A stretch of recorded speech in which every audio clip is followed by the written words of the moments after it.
Go ahead. Hello, hello, everyone. We are once again back. So let's talk about it. I'm pretty sure everyone has seen on the news feed that we're going to talk about mental health. Mental health has a broad things of what it can be: anxiety, depression, suicide, bipolar, things like that. But the two main topics that I really want to discuss is depression and suicide, especially in the Black community. We really don't talk about it a lot. We kind of keep it hidden in. So that's why I really want to touch up on it. So before I get into depth with it, I want to ask my co-host, what do you think or what you believe mental health is? So for me, mental health is keeping my peace, keeping my stress levels down, keeping, just most of all, stress levels down, especially in the climate that we're in. Yeah. Um, keeping, I don't know, just no stress, no worries. That's for me. That's what I look at as mental health. Okay. For me, mental health is making me first. Um, Good point. Making me first. Just being kind to myself and and being concerned about where I am emotionally and mentally. Okay. That's my definition of it. Okay. So those are the what we consider a positive mental health. But the definition of mental health, it's psychological, it's mental, and your social well-being. Sometimes things around us can trigger. We talked about triggers that can affect your mental health. And then it goes into depression, suicide, things like that. So I'm going to read off the definition of the mental health that I got. Mental health includes our emotional, psychological, and social well-being. It affects on how we think, feel, and act. It also shows how to handle stress, how to relate to others, and the choices that we make. Um, Biological factors and life experience, trauma, abuse, family history of mental health problems. Warning signs can be eating or sleeping too much, pulling away from people, or you just don't feel like doing your usual activities. Having low or no energy, feeling numb, like nothing ever matters. Um, Drinking, smoking hopelessly, feeling confused, forgetful, on edge, upset, angry, a lot of things. Mood swings, hearing voices, and thinking about harming to yourself. The one of the reasons I really want to touch this is because I had an experience, and I want to share and express my experience of mental health. So I suffered through depression, and I suffered through suicide. I didn't realize my trigger until later. So my first depression started when my mother passed. My mother passed when I was 12. She passed away from cardiovascular disease. She had high blood pressure, and it wasn't being controlled. So when I got the news that she passed, I was numb. I cried, but it seemed like it just didn't hit me until the funeral. I was good, but when the casket started laying down, that's when I lost it. I couldn't, I couldn't hold it no more. But I didn't talk about it. I didn't express my emotions, so I kept everything in. So when I moved in with my brother, and I had a lot of anger, didn't realize how much anger I was, didn't realize where it was coming from, but I just had anger. Um, Growing up, I put on this face like everything is okay, I'm good, things like that. As I got older and I grew up, I noticed that a lot of other triggers was going on. Um, I thought about suicide. What the suicide part was happening is before the suicide, I woke up one morning and I was just like out of there. I didn't want to live. I didn't care about nothing no more. And so my sister called me one day and she was like, "Hey sis, what's wrong?" I was like, "I don't know." She was like, "Are you okay?" "Yeah, I'm okay." She was like, you don't sound like in your voice. And I said, I don't know what's going on with me. So I talked to her and one of my cousins, and we went to go see a inpatient psych unit. So I'm talking to the psych lady or whatever. And the one question she said, have you ever done harm to anybody? I said, what the police know or what they don't know? She said, looked at me, she said, what? What you mean what the police know? And this whole time I'm having this straight face. But I was really joking inside. So, and she started asking questions and my face is numb. Um, so she asked me, I need to stay in. No, I'm not staying. So we left. At that moment, I'm like, therapy is not working for me. I'm not gonna do it. Don't nobody care. I'm not gonna share my emotions and my feelings with nobody because they don't know me. They don't understand what I'm going through. My cousin, Laquana, called me and he said, how are you? I was like, I don't want to live. I don't want to be here. Now, this was before I had my child. And I said, of all of the personal things that I went through, I kept everything inside. I only shared with a couple of people. And he said, well, why you don't want to live? What's the purpose? Everything is not working out for me. My life doesn't seem like I'm achieving anything. So he told me, he said, you can't die because if you die, I will die. I said, stop playing with me. He said, no, honestly, if you kill yourself, I will kill myself because I can't live in this world without you.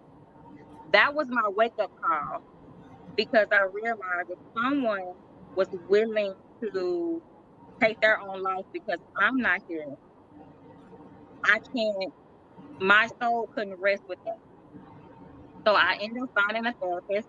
I talked to a therapist. Um, and I thought the main trigger was because my mom had passed, but it was because with issues with my father, issues with my family, issues with my situation, all that stuff came out. And it felt so good to let it out because I felt relief. I felt like my soul finally had purpose. I had a purpose. I had a meaning. And with that, I continued to go to therapy. And, I was diagnosed with depression. I explained myself of being suicidal. And with the suicide, before I talked to my cousin, I tried over-the-counter pills. I tried prescribed pills. And I woke up and I was angry. And I said, why am I still here? I took all these pills. I should be dead. Not realizing that God had a purpose for me. And so after I went to therapy and I talked about it and I shared with my family my experience as well too, that helped me enlighten that this life is bigger than what I think. Then I had my child. That was another blessing in itself as well too. And then I learned that I need to be able to cope with it. I need to share my story and let people know in the Black community that you're not alone. We all go through things. We have family members who have mental problems, things like that. But we need to be able to talk about it. We need to be able to share our experience.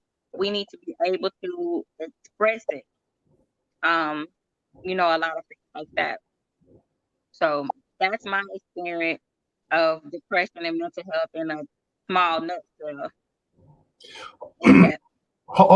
April, really quick, I want to back up and just kind of because we've got some comments in the comment section, and I want to definitely appreciate those that are watching with us, guys. Thank you so much for those that are making comments. Hey, Gary. Hey, Seth. And Tamora. Thank you, guys. This is an interactive show, guys. Please feel free to jump in here and share some of your comments and questions.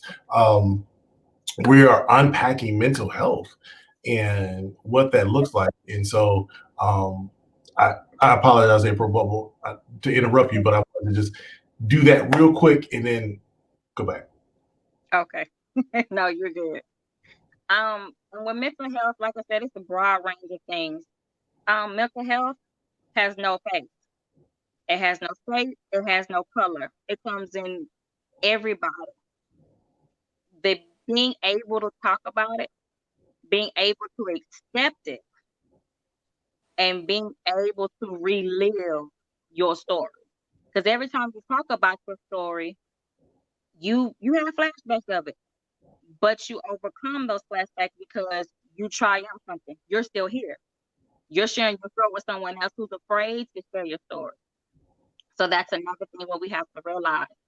And depression can include so many things like sadness, changing weight, feeling worthless, lost interest of activities.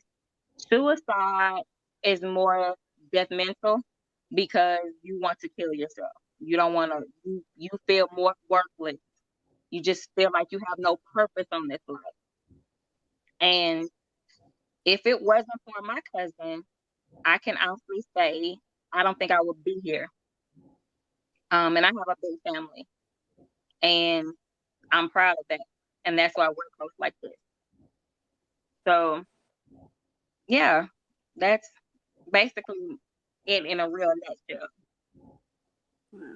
Usually, people don't think about other family members or anything else when it comes to that part of it.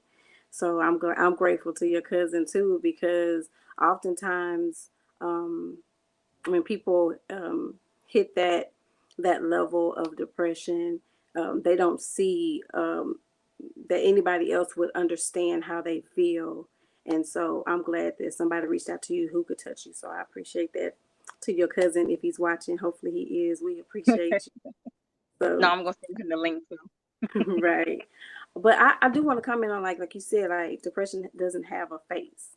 So like most people who have never experienced depression themselves, they usually don't know what it looks like, because depression can be encouragement. You know, that person can be depressed, but they can give you all the encouragement, all the reasons for you to get out there and strive and thrive. And they can give you all the smiles, all the laughs, everything pour into you that they can't keep for themselves. And I think a lot of people fail to realize that depression doesn't look doom and gloom. It doesn't. And I always had a smile on my face. I was always laughing. I was always joking. If you know me, I'm a clown. I would joke. But inside, I was hurting. And it just hit me one day. I just didn't care about nothing. And I didn't understand it. Sometimes you can know why you're not feeling good. It could be because of a breakup or loss of a job or whatever. I just didn't understand it. And it was hurting me so bad that my family knew it. So you can hide things for so long, but once on the outside can see what's going on, they know. And I'm not saying it should never get to that point, but sometimes it does. And that's still okay. You just have to realize that once you get to that point, talk to someone. And we will share that at the end, resources and things, what you can go and who to talk to and things like that. But just on my experience, you would never think that I thought about committing suicide. I was depressed. I always had that smile on my face, but it's on the outside looking in. Well, I think, and I do want to say, for mental health, there's two extremes. I think that one, we should have the discussion, but I think that we shouldn't lump all the negative things about mental health into mental health, because there is, mental health of, like Patrice said earlier, protecting her peace. Yes. That's how she stays mentally healthy. I think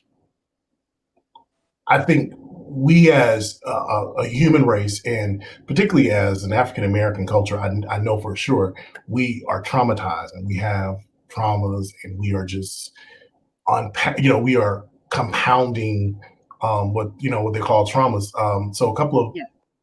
not a couple, but a year ago, I discovered, and I don't like to say struggle, but I am a conqueror of general anxiety disorder and complex post-traumatic stress syndrome. It's called CPTSD, and a, Okay.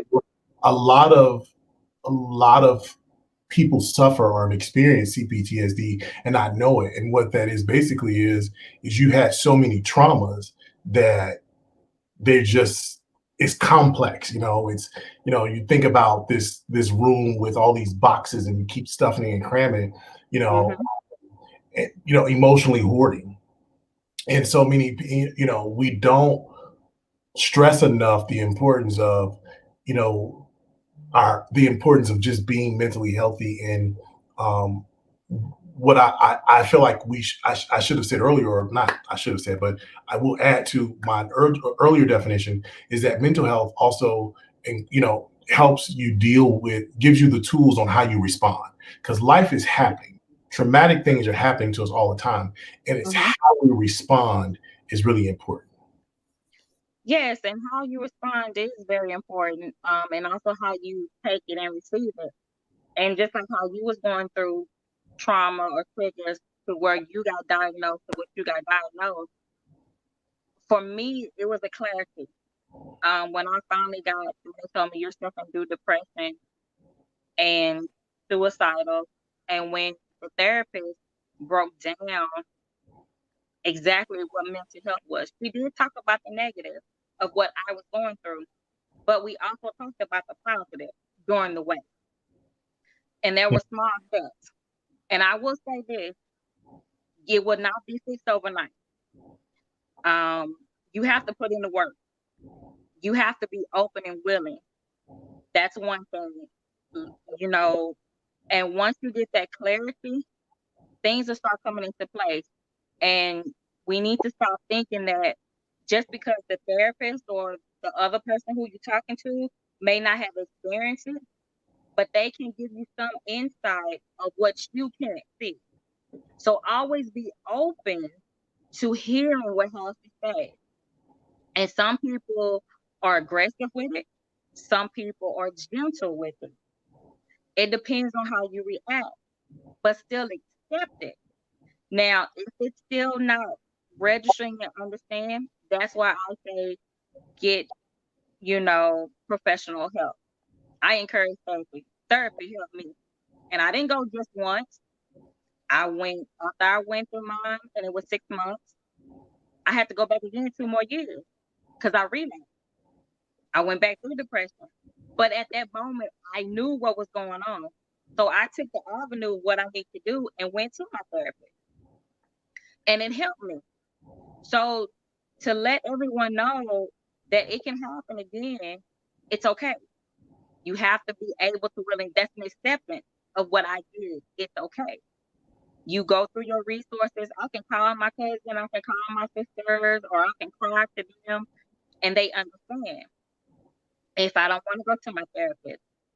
And when I brought that light to my family, it was a different aspect of me. They saw that I was vulnerable. They saw that I cry because I don't cry. I don't cry in front of people. I don't. But when I cried and shared my experience, it opened up on a new light. And sometimes family needs that to see that in you. So we have to be accepting and aware that it's okay to go through that. So I think. go ahead, Patrice. I'm sorry. Oh no, I didn't have a question. I was gonna share an experience. So go ahead and ask your question, and then I can So share. I was gonna just pause and say, what were some of the tools that you took away from your experience or through therapy? Like, how do you combat depression uh, Right. and suicide today? What are your tools? The first thing I realized, well, the tools that I did, the first thing when I did in therapy was I wrote a journal. I wrote a journal and the first thing I did was what all hurt me, what I can remember. Um, and then I wrote a whole page of that. Then the next page what things inspire me, what I look joy for, those things. And she told me, if your good is better than your bad, it's okay, because you have more good in your life than you do bad. So it's okay to have these experiences and be down about it, but you be able to talk about it. Another tool was to be able look in the mirror, look at yourself, and say, I went through depression, but I'm okay. We're gonna get through this. And having that confidence in me when I say it gave me the strength to continue on. Able to share with your family. That was the next step. Able to share with your family. Able to receive any negative that they may feel. Don't react to the negative. You have to stay positive because they don't understand what you're going through. They're just hearing it. But being able to stay positive through it and talk about it, that's still an uplifting movement for you. Continue to talk to your therapist. The therapist that I had, let me say this, they gave me booklets to things to talk about. Read. Read things that inspire you. There's a lot of books about empowering women. There's a lot of things about encouraging quotes. Um, there's a lot of things about learning about your history. That's when I really got into Black history, learning about that. Keep your mind thinking. You got to keep going. Never stop. I had to start writing a journal after 6 months. And another thing she told me was, whenever you feel like you're down, go back to your journal. Start from day one. When you start back from day one, you have a relapse of all the journey that you went through, and things will get better. And that's what the tools and the resources that I got from my therapist. I have a question. So Mhm, I know that she was telling you like stay positive, mhm. even in the face of negativity. Do you think that through your tools, she, do you think that she allowed you to allow yourself grace to be upset at some of the reactions and to feel some of those reactions, or was that something that she may have thought was would be a trigger for possibly, relapsing into depression? That was one of the triggers that led to depression. Because when you hit the definition, it's more suicidal. It's not more in depression, it's more in the suicidal when you're angry and negative and things like that. Depression is more you're just sad. You're just low energy. You just you just don't know. You're out there. You're space. That's more with depression. Suicide is it's almost like you have a plan, but it's harmful. It's negative. It's you know, you know what it is. It's just the timing and when you're gonna do it. I believe well, I can say this. When talking to her, she let them embrace the negative. When I embraced my negative, she had a calm face. It wasn't no reaction. I was the one who cheered. I was the one who cried because I finally was letting it out because I had everything balled up. But she told me you take that negative of what you're feeling or that experience and turn it into a positive. And I would say an example with that.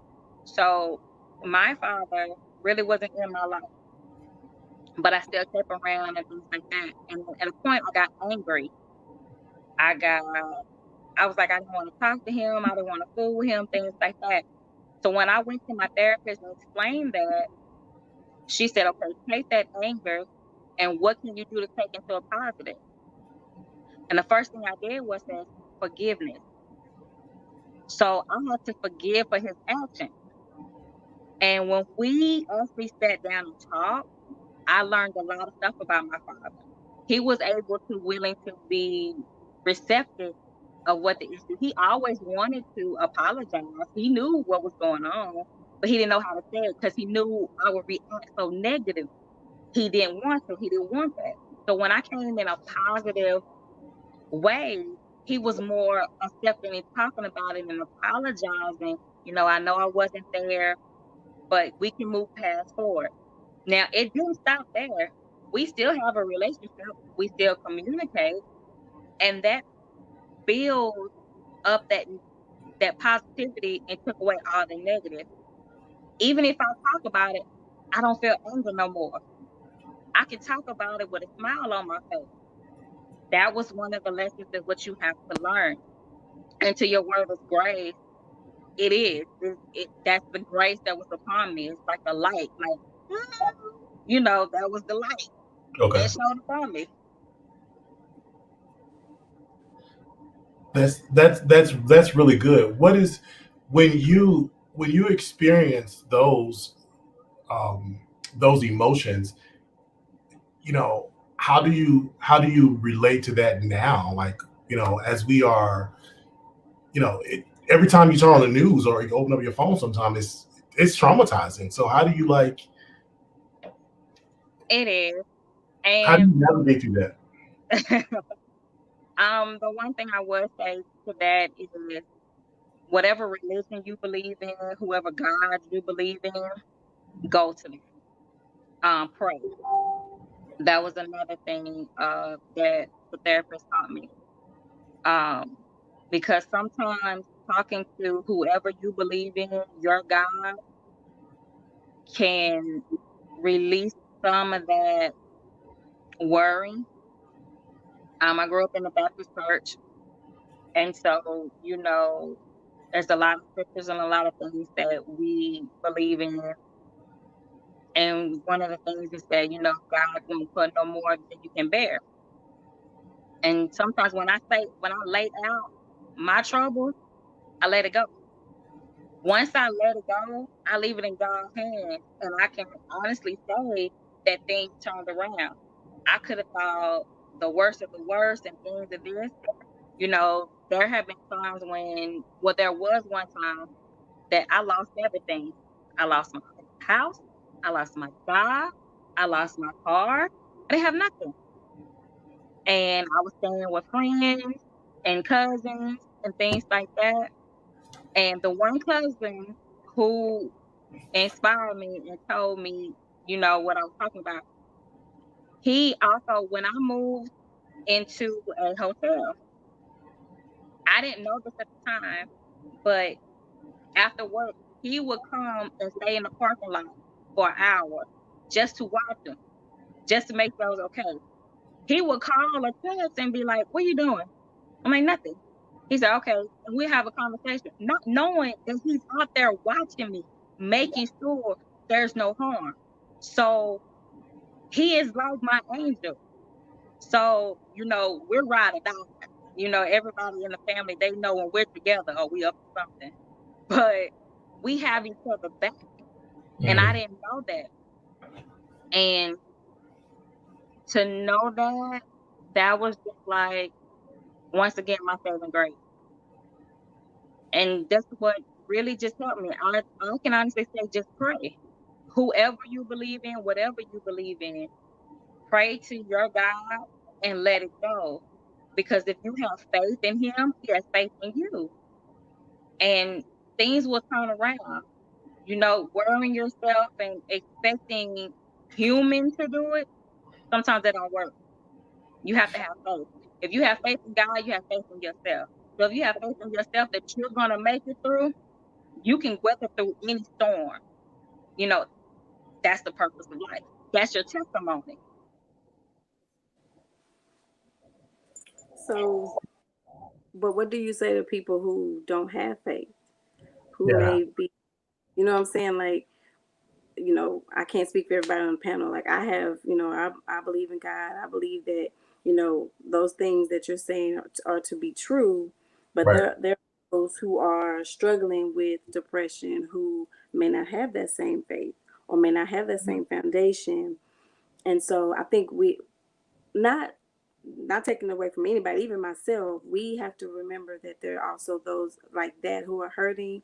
And so we True. have to, I don't know, like I don't know. I don't know. I mean, maybe somebody in the comments. I've been looking in the comments to kind of see if some that kind of triggers some comments from somebody who may not, and they may have some suggestions or something. Because I'm with you. Like my first thought is go to God, leave it at His feet.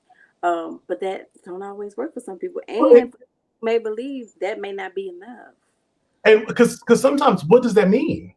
Right. Because for somebody that's dealing with anxiety, going into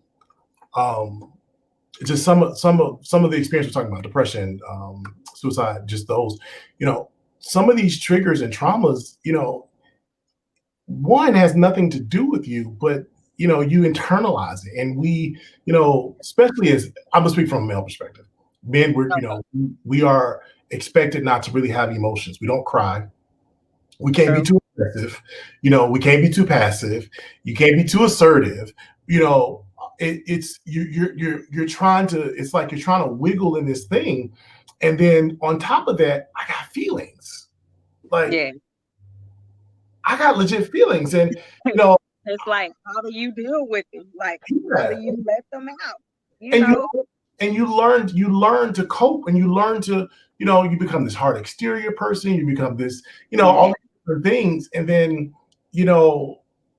sometimes and Patrice, we said it the other day last week, and our phrase, I'm just one trauma away. I'm one trauma away from a mental breakdown. I'm one trauma away from wherever space. And I don't want to just put it out there and go down a put it out there. No, I'm saying somebody can experience from what you're going through, so just put it out there. When I say that, I mean in the sense of I'm not suicidal, but I'm saying I could be one trauma. Somebody could be one trauma away from wanting to commit suicide, or one trauma away from not even suicide, murder. Let's just be one trauma away. And if you're one trauma away, then I don't have time to kind of think about, let me put this in God's hand, or let me put this in the universe's hands, or higher powers to believe. I need some factual beliefs to know that, some tools and, resources. So I said it because I'm learning, and I say this, it sounds crazy. I'm learning to unlearn how to respond, because I feel as though I learned to react, and it's nobody else's fault. It's just, it is what that you have. Yeah, I learned to react, and now I'm learning to respond. And instead of sometimes responding, a friend of mine, we're texting today, and they mentioned you did the best you could with the information you had. You did, and that's where you have to begin to celebrate yourself. Is that you have to do the best you can with what the choices you made in that time was the best you could with the information you had. And so now that you learn, like they say, you know better, you do better, and I recommend therapy for everybody. I just think that's my first thing. I will say it helped me. I think if you go and get your blood pressure checked, go get your mental health, because it's stuff we go through.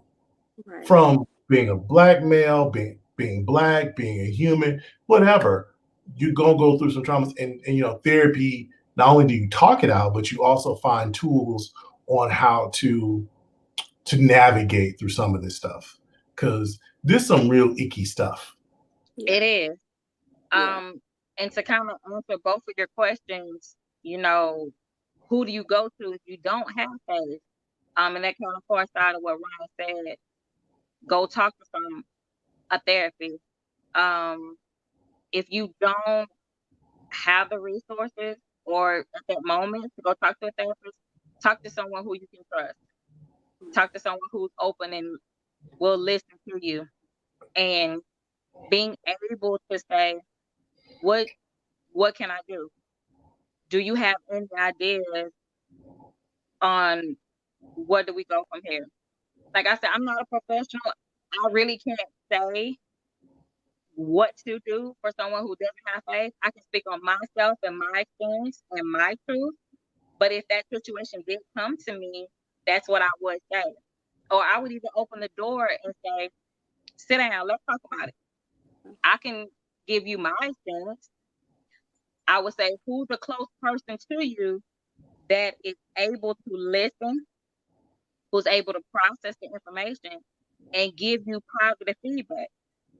If they have a person, I would say go to that person.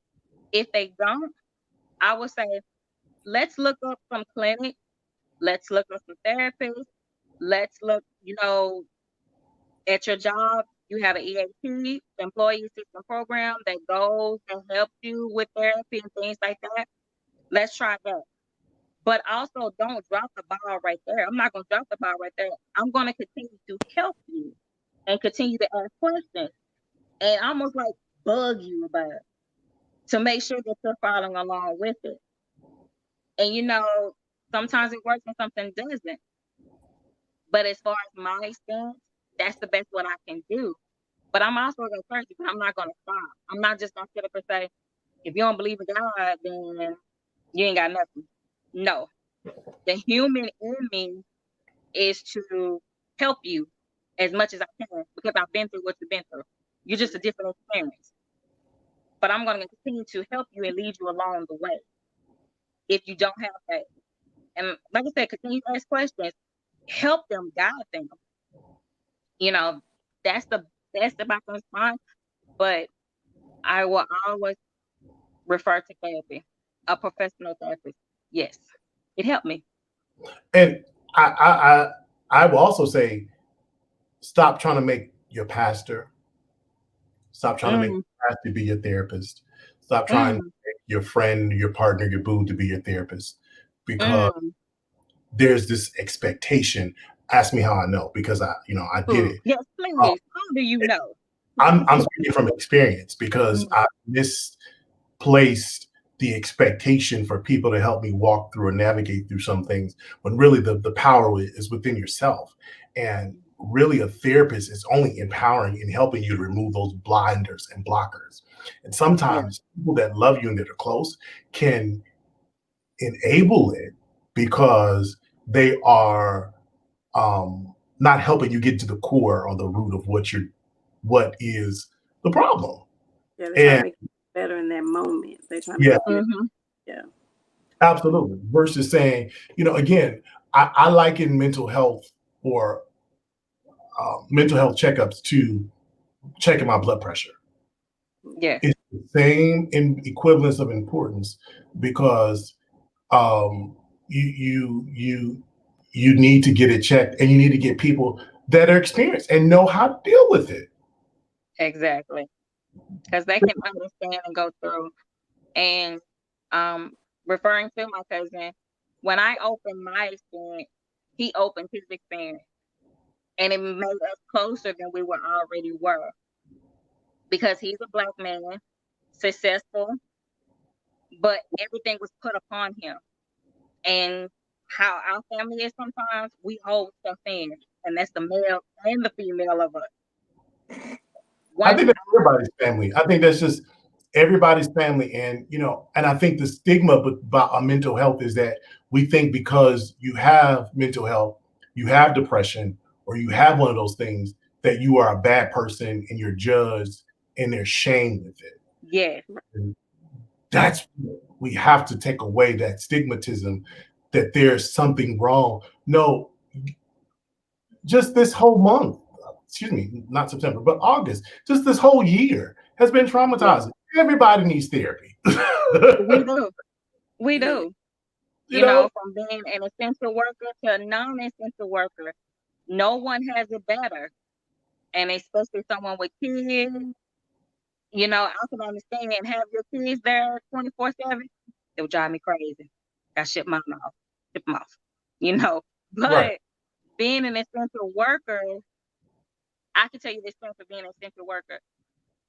We have to deal with the stuff that's on the outside coming in while we at work. Now our precautions have heightened. There's more rules, there's some regulations. We're trying to keep up with the CDC. We're trying to keep up with the diagnosis. If we have somebody coming in, you know, that has it, that tested positive, we can't show our fear because as being in a health profession, our purpose is to take care of them. And they're already fearful because they have it. They can't see their loved one. They have to talk to them or FaceTime them. It's not the same when having that person to give you a hug. So imagine you're in the hospital and your loved ones cannot hug you for 21 days, 30 days, 45 days. That means you're not getting your kids, your parents, anything. So that's another trauma. And that's why it's so focused that if you don't have to get out, don't get out. You know, stay at home. Let's try to decrease this spread as much as we can. And I understand being at home and it can be stressful because sometimes you have to work at home. So your whole world is changed now. You have your child at home bugging you 24/7. I'm hungry. I gotta do this, but you're trying to work and things. That's stressful. You know, we have to find different ways and different things. And what I do at work, I close my door and I yell. I have to because I get that overwhelmed. And sometimes when I yell, my people, they know, okay, my boss is stressed, leave her alone for about 10 minutes. When I come up, okay, now you gotta do this, smile, everything. I have to get it out. Once I learn to get that out, I'm good. But my employees know that. And sometimes you just have to do that. It's been many times I go in the bathroom, I just bust out crying. I just bust out crying. But I got it out. How does somebody that don't know how to release? Like, you know, you're telling a man because you can go, you're a female. You go in your office and close the door and scream. Let a man go into his office. A black man go to his office and close the door and scream. They come to put them cuffs on you, bro. And them people is coming. Them letters is coming for you. Yeah. And we laughing, but it's true. Like it's true. Not even the pandemic. Like put on top of a pandemic, everything that's happening with, you know, the police, everything that's happening with the politics, and then you know, like you said, like some people don't have that release. They don't have a way to go into their office and scream or go into the bathroom and cry because we have to put on a face. We have to get on that Zoom and we have to look professional and we have to look hard. And inside, you know, people are going through turmoil and like you said, the triggers, nothing that I'm causing myself. It's the outside coming in or just like you said, you know, even the staying at home. Like I can see it from both sides where some people don't want to be at home because at the end of the day, they have to deal with themselves. Sometimes dealing with themselves causes that's another trigger. Like I'm staying busy because if I sit down, it's a problem. You know, that's how some people feel.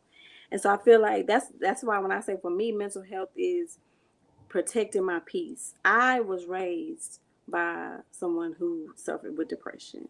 You know what I'm saying? So I saw it from the outside, how it affected, you know, things. Like my mother is bipolar. A lot of people don't know that. Now you know. But it's like I got to see it firsthand how my mama is the goofiest, funniest person ever. And then she would have these bouts of cries. And she's also an empath, meaning the things that go on, they hit her harder than everybody else. So just imagine seeing all this stuff going on in the world and then having your own, you know, your personal experience with depression and then all this stuff hitting you in your chest. You know, in her world, there is no release, you know, because not only is she suffering on the inside, it's all of this stuff going on the outside. And so for me, I'm like Ryan said, like we said before, I wholeheartedly believe that everybody, that's why we shouldn't judge anybody. Everybody, we are one trauma away from a depression or a breakdown, because anything can trigger anybody.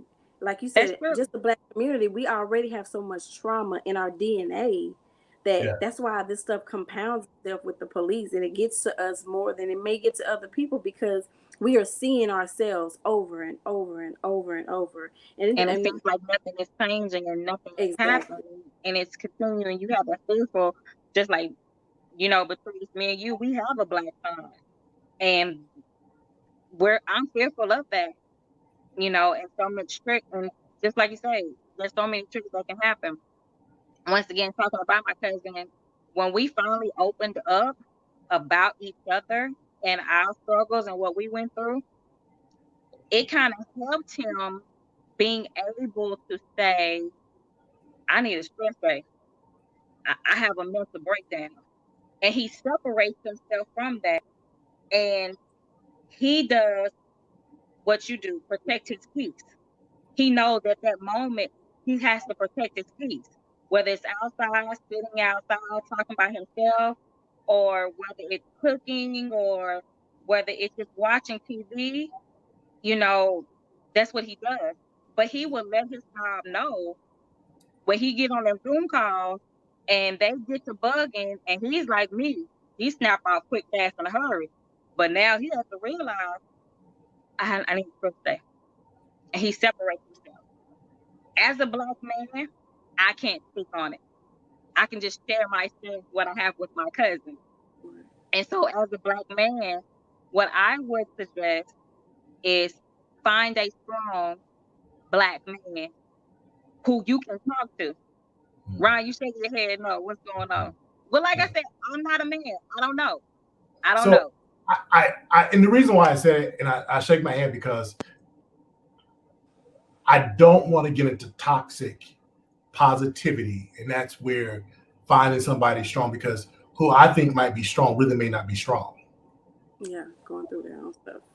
And I go back to the whole, therapy. Find a therapist. It's just a part of whatever reparations law and bill that people are trying to navigate and wish for. I would hope that some mental health therapy is in there, because I think we have to be comfortable, one, with being able to admit we need help, two, being able to admit and accept the help, but three, also know when to get help, because again, because first of all, as a man, I'm already intimidated to go talk to the strong brother. I'm just, brother, you gotta watch it. You can chime in if you choose to. I'm going to really feel intimidated. I'm going to feel like I can't do it. I'm going to feel like inferior. I'm not going to feel like they're my equal. I just can't. So, I just, it's so important until you can, because there's so many resources for therapy now, that until you can get a therapist, letting someone know you need help, or expressing, if anything, I would say is, just say I need a moment, or realize what you're going through, or that you, again, knowing that you need help, because a lot of us men are dealing with so much trauma, so many traumas, that we are told how to feel. Lift your hand. Men supposed to smile. Men not supposed to like this. Men not, and some men are just like, I'm just trying to keep it together. And that's true. That's very true. And I think right now, this platform and what we're doing, especially coming from a male perspective, and you sharing your experience, will open that light and that door for men who don't know what to go through. And coming from a female perspective as well, it kind of may open the door as well too, because sometimes a Black man may not want to go to a therapist. They may have that strong mentor. It kind of goes both ways. We're going through all the variables of what it is, So that's why I'll say, in my perspective, find that strong Black man that you're able to talk to, but also too, find that therapist as well too. It doesn't stop. That's the thing. Just because you found a therapist or a strong Black man, that's not it.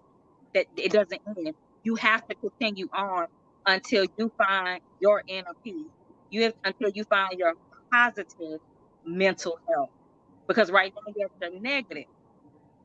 But until you get to your positive mental health, you gotta keep on going. So don't just stop with that. I like we've got so many comments in this comment section. Well, please share. Um, Because I'm pretty sure we have a lot. and I'm not picking on anybody, but Clyde, because I said to the men, so I'm sorry. I'm not sorry. I'm just saying it. Clyde Thomas, thank you so much. Clyde said something so powerful that it's kind of like where I'm going with this. We need to get rid of the stigma around seeking help or claiming someone is fragile when they have an issue.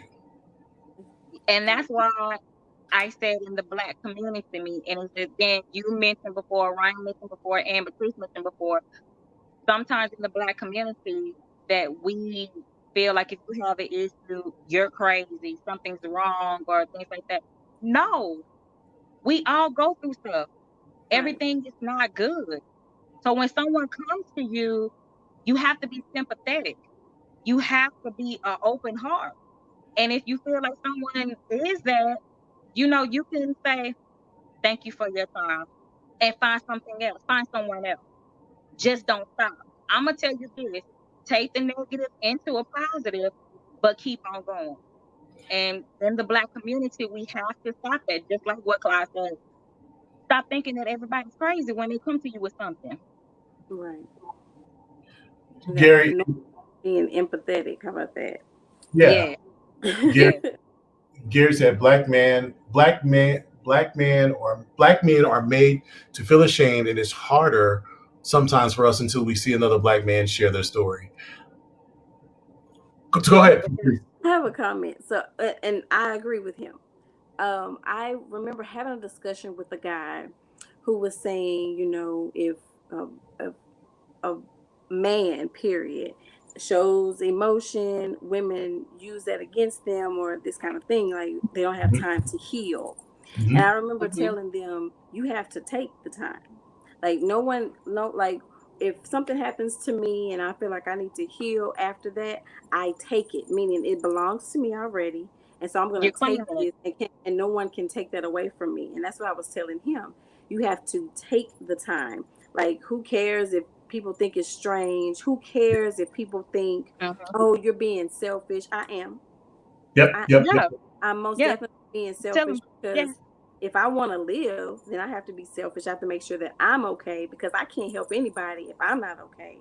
And so I wholeheartedly agree. Like, men are very, in my experience in speaking, men are very reluctant. I'm not going to say scared. They're reluctant to share what happens with them and how it affects them, especially because they've been put on, you guys have been put on this pedestal, strong and no worries, and you don't don't show your emotions. You have to be strong all the time. If you're vulnerable, that's a sign of weakness. But as you get older, it sometimes it helps you to have weakness, because we all break down. And as a Black man, speaking on Ryan, how do we change that from the teaching of our Black men, instead of waiting until we get old, until y'all get older, in y'all 20s or 30s, with that?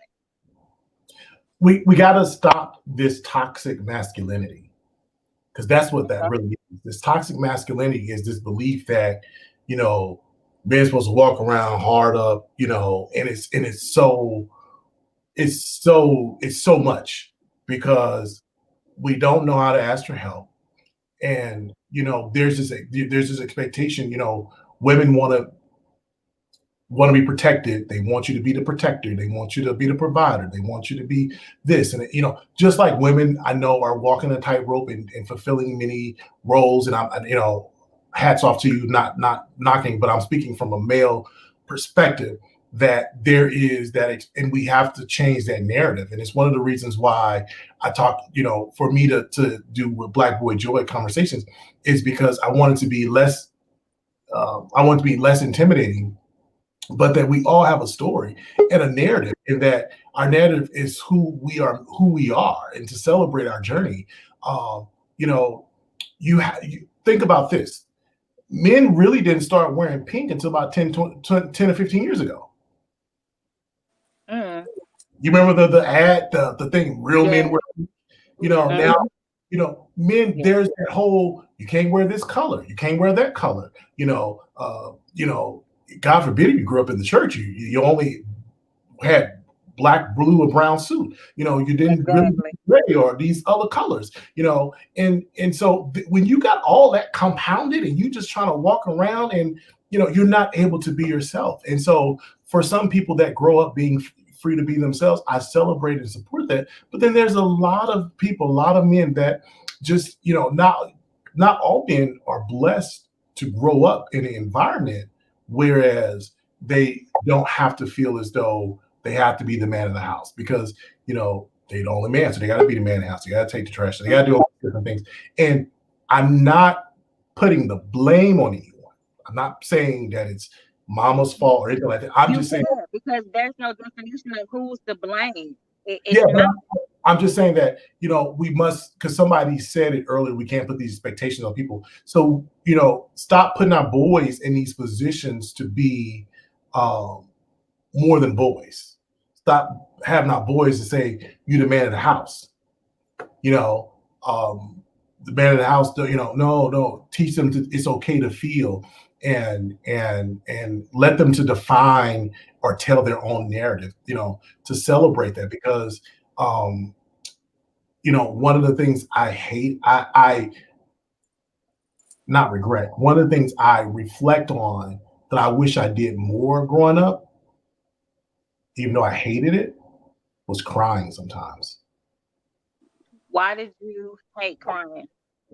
I stopped crying a long time ago about a lot of stuff, because I was always whining, and I didn't want to. Men don't cry. But that's what you were told. Stop whining. That was the environment. Yeah, that's what you were told. Yeah. So. That was the environment, and I say that because I don't want anybody to take away that women are, because you made your son or your child feel like, you said you're the man of the house, or you put the expectation. I'm just saying, let's redefine this narrative. So that's what I'm saying. It's nobody's fault. It's just the environment, and that we got to be a little bit more conscious. It's just like, you don't like to see a little girl with makeup on and a halter top and a short skirt. Right? True. So why are we making boys emotionally put on all this stuff? I think that just goes back into way back in the day. I would say maybe 40s, 50s, 60s. As Black men, they didn't have a lot. So having that stigmatism of you're the man of the house kind of felt some kind of empowerment, because we were going through so much at that time, trying to provide for the house as being a Black man, and you deal with racists. That was a lot. You had so many doors that was blocked. So coming into the household, knowing that you're a Black man and that you're the man of the house, you feel some type of empowerment. And I think that may have been the only empowerment they had, and they felt good about that. Now, I think as times change and as different things change, we kind of still to that, but we have to learn what you just said. It's okay to be vulnerable. It's okay to cry. And as women, I would say it's okay for your man to cry. Sometimes you do, when you're independent, when you're in a relationship, sometimes let the man lead. I can say for myself, as being an independent woman, I used to be like, no, I got it. You're not gonna do it? Don't worry about it. I got it. You're not gonna do it this moment. No, I got it. Don't worry about it. But for me, I had to learn that it's okay to let the man be the man. And sometimes that has an effect on men too as well. And that could be a whole nother conversation as well too. But just the they think that has a lot to as well. So it's just not the man, it's the woman as well too. And I think part of that is that, we don't learn that it's okay to be vulnerable. True. Very true. So the narrative has to be that there is strength in your vulnerability. Mhm. I used to subscribe that, being vulnerable or letting people. So sometimes I have a problem smiling sometimes, because I feel like, my heart exterior or not smiling sometimes, because someone asked me about that this weekend. So I went to the march this weekend, and went to a brunch, and someone says like, "You're not smiling," and I just was like, and part of that is that I have to relearn to smile, because in my mind I'm thinking about 80 different things, but yeah, I am a empath, true empath. Anybody that really knows me, oh, he's mushy. He's just, and so I feel like sometimes having a hard exterior makes people, I'm being vulnerable, make people think that, he's he's not a soft guy. But, I'm learning to just stand unapologetically, and I'm gonna borrow one of Patrice's words, 47 feet tall in who I am, and authentically, and I think that's where we don't stress enough about that, because women, you guys have to be vulnerable.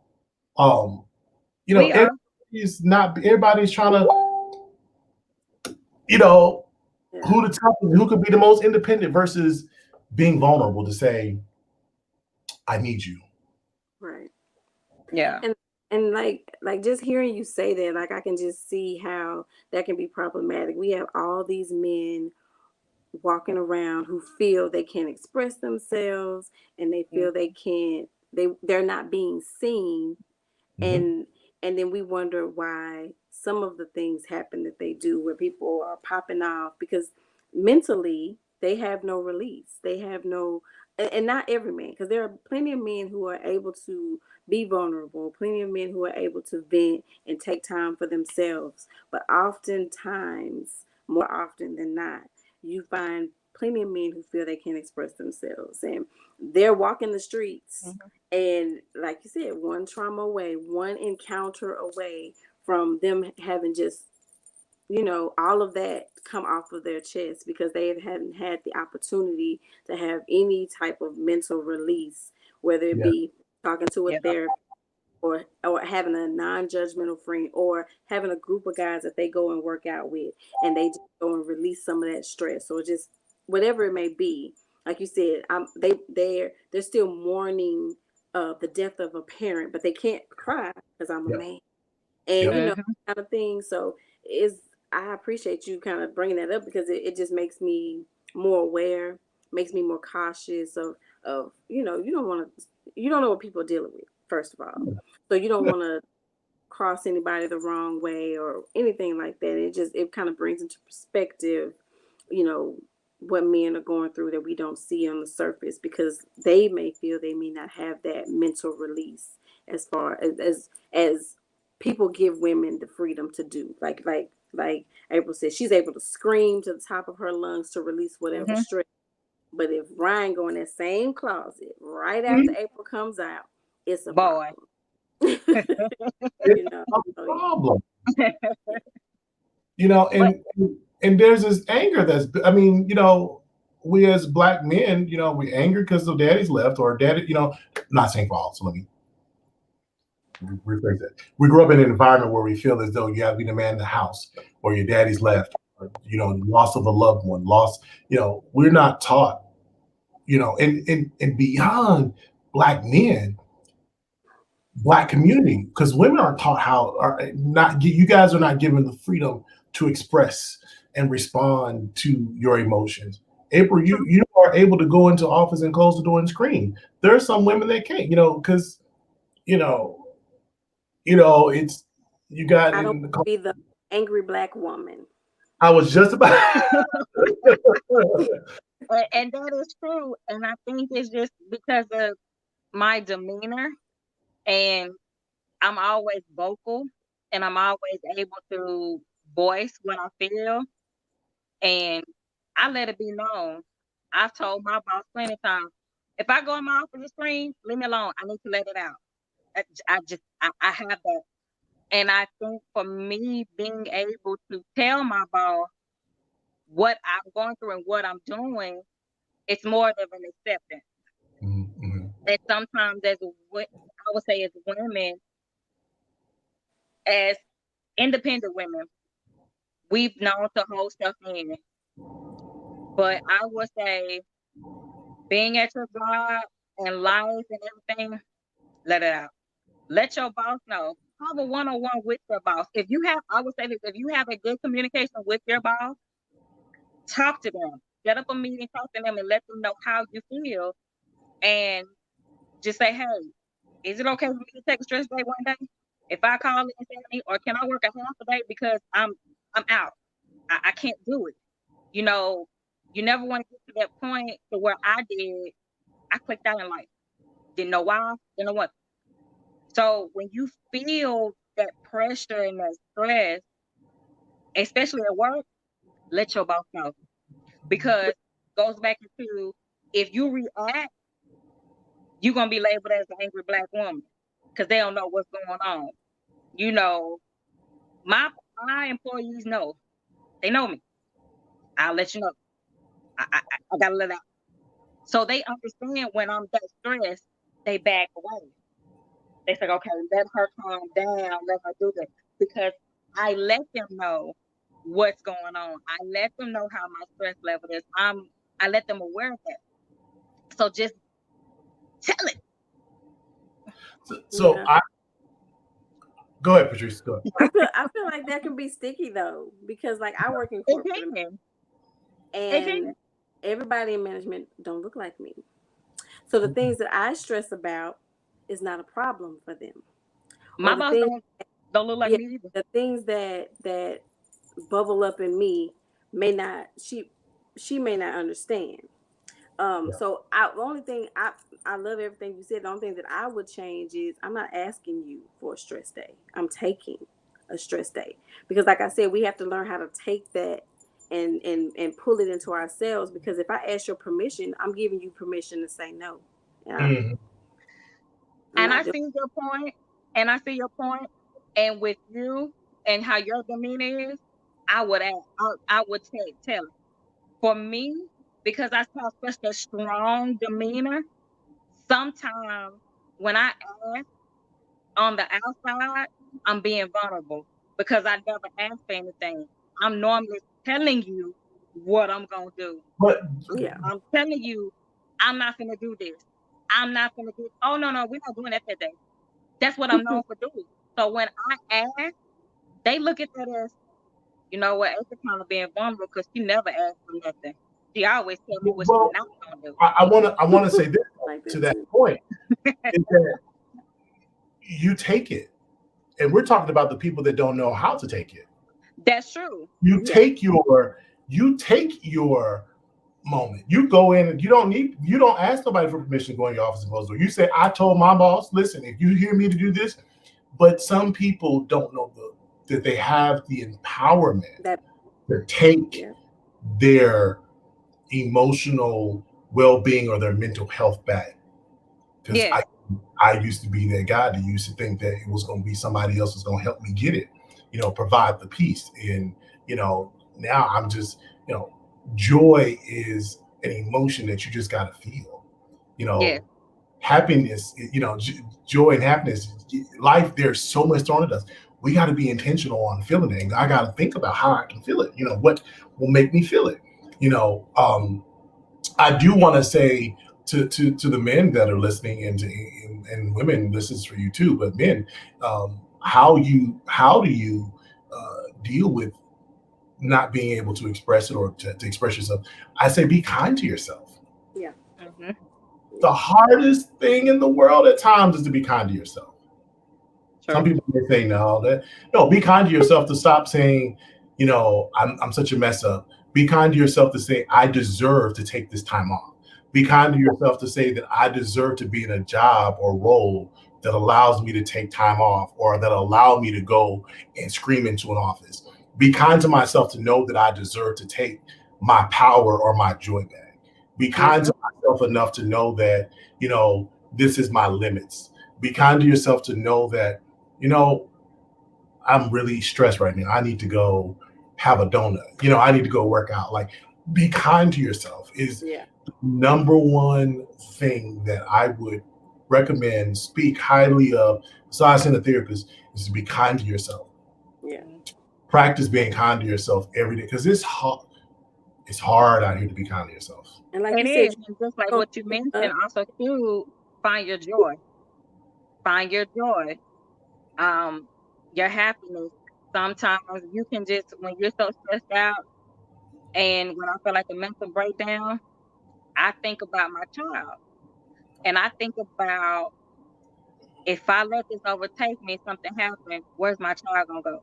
Even though if something ever really did happen to me, he will be okay because I have it set up to where he's been taken care of. But I'm not ready. So I have to reflect and look like, okay, Jay, you know what? You got to stop, right. calm down, breathe. And I think about my boy, my mini me, and that's what gives me my joy. And I would say that, be kind to yourself and think about your joy. Yeah. I agree. Yeah. Big and finding your joy is, I don't have any kids, so I have Jinx, my dog, y'all. Yeah. Your baby.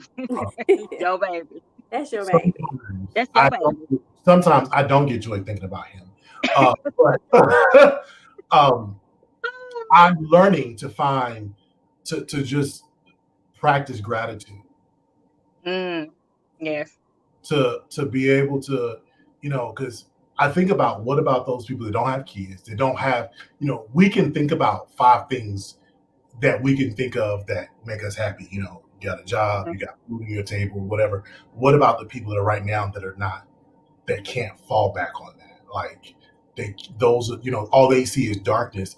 My challenge with after being kind to yourself and where you're saying finding joy, to find joy, you got to tap into asking yourself, find something to be grateful for. Right. Mm-hmm.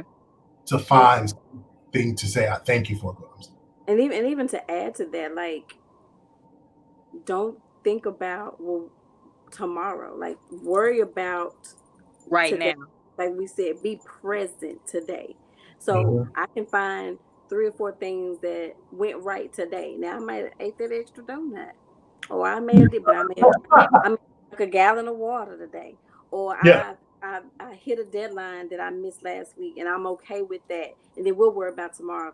I'll do better at whatever tomorrow, because sometimes that creates that stress. Like, oh my God, today is Tuesday and I'm behind. I'll be behind till Friday. Like, why are you worried about Friday? Worry about today. Be present in today. Get what you need to do. Get what you need done today. And like you said, be kind to yourself in knowing that, okay, I didn't hit this mark, but I hit these other marks, and then we'll worry about that mark tomorrow. And it is what it is. So, and also to add to that as well, another thing when I went through my depression, that I didn't share earlier today, but I shared with y'all, is that I never thought I was pretty. Never thought I was cute. I was just normal. So when you're going through those things, I did sticky notes as well around my mirror and my office, positive things. You're beautiful. You're pretty. You can do this. If I move, you kind of see in the background that I put you're pretty. So when I walk in my door every time, or whoever, you're pretty. Think of inspirational things that you can put around you. And whenever, let's say, if you walk in your house and you've had a bad day, the first thing you see is maybe faith, joy. You're awesome. You can do this. It's okay. yeah. You're safe. I believe in inspirational words, that keeps me during the day. I have them out in my room. I have them in my bathroom.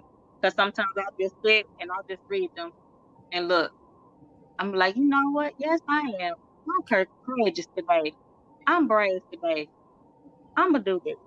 Right. You know, that's another thing what you can do as well too. Um, so do we have any other questions that I can answer one or two? Let's see.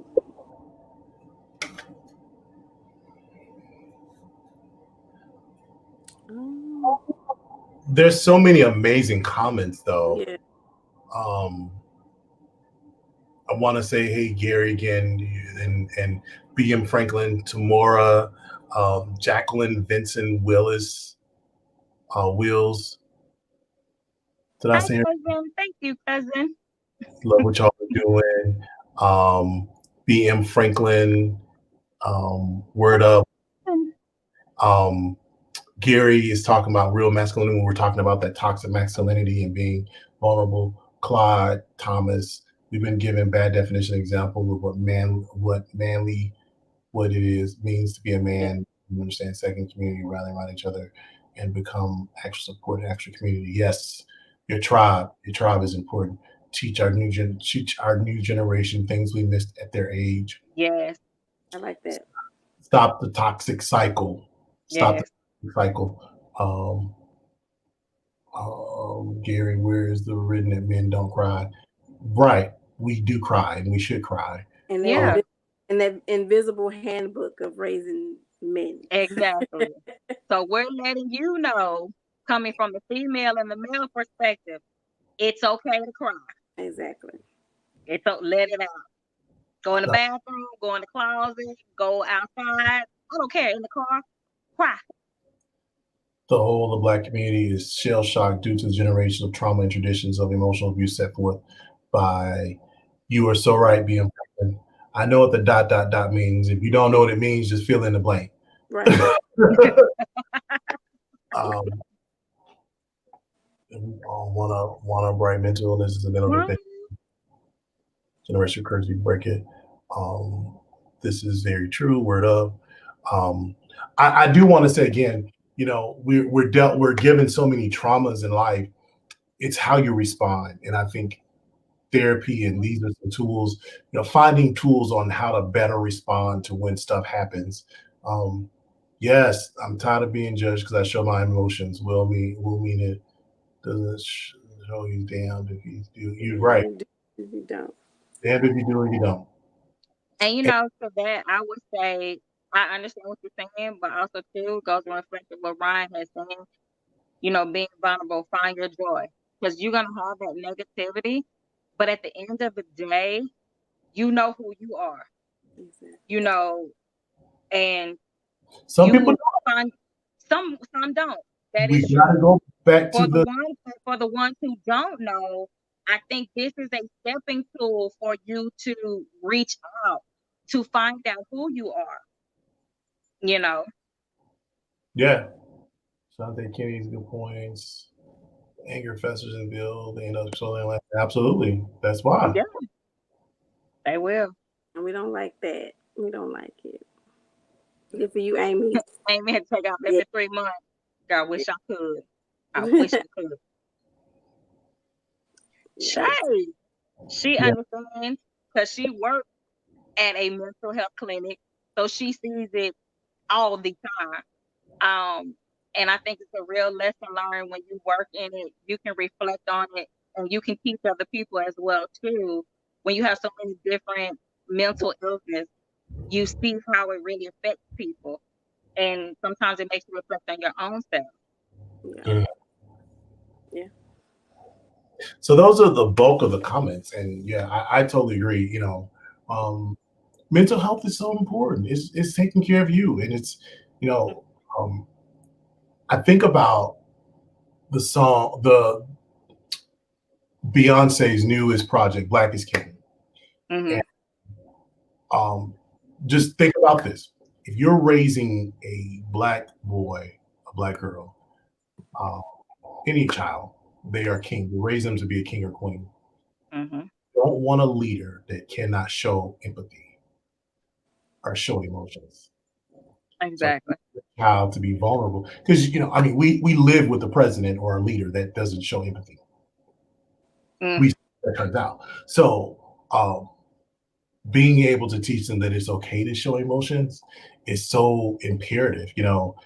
Being a ruler and being a king, being a ruler and being a king does not mean you have to be anti-emotional or hard or all these other things. It just means you're human, and we have to show our humanity. So um, that's all that's what I really think about when I think about mental health and all this other stuff that we're talking about. It's humanity. Right. Yeah. I Patrice, what agree. would you like to take away and share with the audience? I think for me, the takeaway is how to be a better ally and friend for those who may come to me with Mm.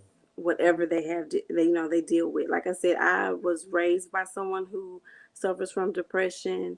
I myself, by the definition, have suffered from depression, but not at the levels of those on this panel or even those that I know in life. Hmm. So like I said, but I do take it seriously because I do honestly believe that we all are, we're fragile. I mean, no matter what exteriors we walk around with, we're all fragile and we're all trying to make it. We all have trouble. We all have worries. So I'm just like, as a friend, as a mentor, as a mother, as a sister, as a daughter, as a girlfriend, as a wife, whatever the title is for me, I want to be present for that person and hear them, and I want to make sure that I'm not lending a judgmental ear, and until they can go and get whatever professional that they deem that they need, I want to be a sounding board for people. That's what I want to take away from this. So Okay. Anything else, Ryan, that you want to wrap up with? No, I think we said a lot. We covered a lot. I think it's still powerful to know you can take your power back, and taking your Hmm. power back is, in the words of Patrice, protecting your peace. yeah, Yeah. And I will conclude that I shared my story. And as you see, the journey that I went through, and I'm still here. I'm still present. I'm able to talk about my journey, to share my journey, and to be that helping ear. Listen. And as you see, we provided information to the National Suicide Line for veterans mental health. I did some local clinics that are around as well too. Um, if you're not comfortable at the moment, you can always reach out to me at Let's Talk April J at gmail.com or message me through Facebook. We can further discuss things like that. I'm always an open ear. I have no problem listening. Even though I know I talk a lot, I can listen sometimes. I can listen. And we will also post this as well too for your reference as well too. So I would like to thank my host as well too for enjoying. We had a good conversation, and I would like to thank my audience as well for joining, the comments, the feedback. We love it because we want to see and hear what you feel.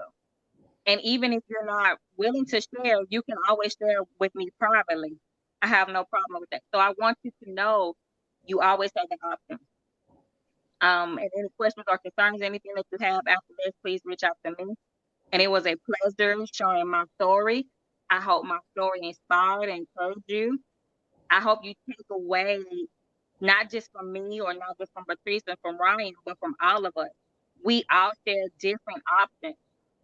To give you that platform, there are many options.